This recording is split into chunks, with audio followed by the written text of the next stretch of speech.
अमरावती महानगरपालिका निवडणुकीचा धुळा एकदम उडलाय. म्हटलं भाऊ काय मजा येऊन आली. ज्याही कोपऱ्यात गेलं त्याही कोपऱ्यात निरा गाड्या आणि प्रचाराचे कार्यालय आणि उमेदवार फिरू फिरू निरा वज्जर झाले कीर. मग त्यासाठी म्हटलं चला बा शेगाव रहाटगाव प्रभाग क्रमांक 1चा एक खास दौरा घ्या. योगागर या ठिकाणी आलो.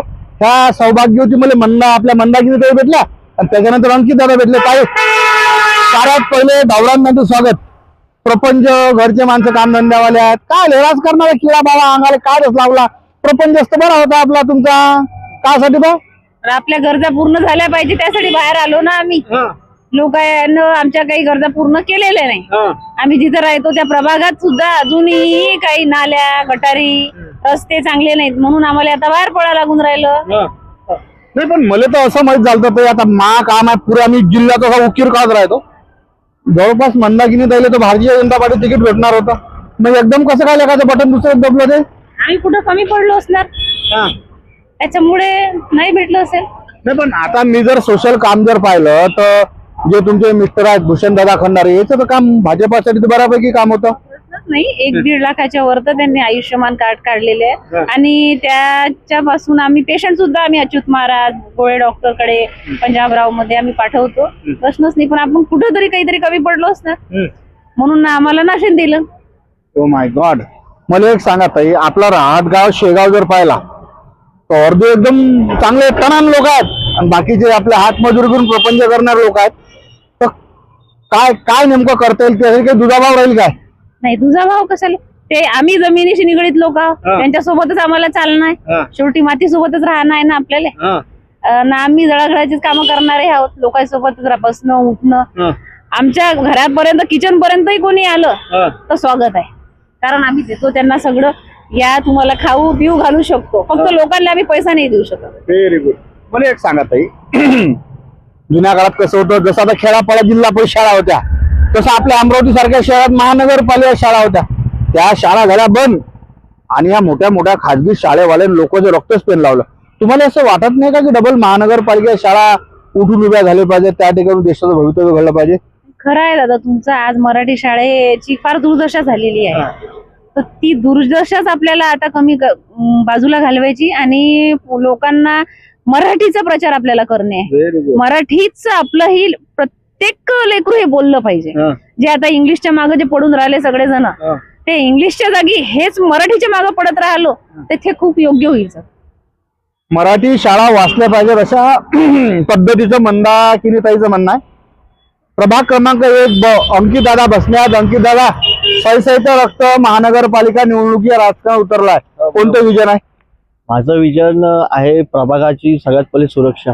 गुन्हेगारी जास्त वाढलेली आहे प्रभागात सगळ्यात जास्त. आणि सकाळी जे लोक मॉर्निंग वॉकला उठतात याच रोडनी जातात शेगाव नाका ते राडगाव पर्यंत.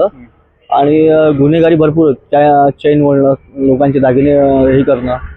तर त्या लोकांपासून सावध म्हणजे पोलिसांमार्फत त्यांना थोडं संरक्षण देणं. त्याच्यानंतर तुम्ही बघू शकता जिथं माझं बूथ आहे सध्या तिथं कचऱ्याचा ढिगार होता. तो ढिगार मी महानगरपालिकेची गाडी बोलवून आधी साफ करून घेतला. त्याच्यानंतर प्लॉट क्लीन करून घेतला. नंतर त्या कचऱ्याच्या ढिगारावर साफ करून मी माझं बूथ लावलेला आहे. मागं तुम्ही नाली पाहू शकता. नाली किती भरली आहे पाहून घ्या इकडं. त्याच्यानंतर आमच्या इथं शेगावमध्ये महानगरपालिकेची जिल्हा परिषदेची शाळा आहे. महानगरपालिका शाळा आहे. त्या शाळेत पण मुलांना जसं पाहिजे तसं शिक्षण नाही भेटत. आज शाळा बांधली भरपूर चांगली मोठी बांधली. जुनी होती जुन्याची नवीन केली. शिक्षक बरोबर वेळेवर येत नाहीत. काही पालक येतात माझ्या घरी सांगतात की दादा असं राहा तसं. आणि बाकीचे प्रश्न भरपूर आहेत. स्ट्रीट लाईटचे प्रश्न आहेत. त्याच्यानंतर वॉल कंपाऊंड आहेत. महानगरपालिकेचे ओपन प्लेस आहेत ज्या याच्यात लेआउटमध्ये सुटतात त्यांना हे नाही आहे. ओपन प्लेस नाही आहे. गुरंढोरं रोडनी घुमतात. त्याची कोणी काळजी घेतली महानगरपालिका त्याची काळजी घेतली. आणि बस बाकी काही नाही. तुम्ही तर एकदम पुरलंबरला तर सांगितलं. मला एक सांगा महानगरपालिका अमरावती जर म्हटली तर वज्जर मोठी आहे. तुम्हाला असं काय करायचं आहे की तुमच्या इकडे मतदार लोक जे आहेत ते अंकित बसणे यांच्याकडे आकर्षित झाले पाहिजे. असं काहीतरी नवीन सांगा. कसा रोड नाल्या रस्ते याच्याबद्दल सारे बोलतात. अंकित दादा नगरसेवक प्रभाग क्रमांक 1 ब चे झाले तर अंकित दादा वार्डासाठी हे करतील असं काय. आता तसं पाहिलं तर या मूलभूत गरजा झाल्या. रस्ते नाली रोड या सगळ्यांनाच लागू आहे. आता प्रभागात वातावरण असं फिरलं की कोणी जातीचं समीकरण लावते, कोणी कशाचं समीकरण लावते, अशा कारणात त्याच्या सीटा काढण्याचा प्रयत्न चालूच आहे. असं काही विषय नाही. माझं म्हणणं असं आहे की आपण ना कोणता झेंडा, ना कोणती जात, ना कोणता धर्म पाहून जो एकनिष्ठ कार्यकर्ता आहे, आता मी पक्षात कमीत कमी 9 ते 10 वर्षापासून काम करत आहे. पक्षालाही माहित आहे, पक्षामार्फत मी कोरोनाच्या काळात भरपूर चांगले कामं केले. त्याच्यानंतर मी कोरोनाच्या काळात ॲम्ब्युलन्स जे होत्या साहेबाच्या इकडून, उद्धव साहेबांनी ज्या उपलब्ध करून दिल्या होत्या त्यात पण माझं पुढं योगदान होतं. लोकांना पण इथून मी हॉस्पिटलमध्ये स्वतः मी घेऊन जात होतो. आणि माझ्या पक्षप्रमुखांनी पण माझ्यावर भरोसा ठेवला आणि मला तिकीट दिली. तिन्ही उमेदवार आहे, एक ते उमेदवार आले नाही आमचे. आणि पराग भाऊ पण आमच्याच वार्डात राहतात, याच प्रभाग क्रमांक 1 मध्ये. त्यांनी पण मोठी जिम्मेदारी दिली आहे की आम्ही माझं जे विजन आहे ते मी पूर्ण करणार.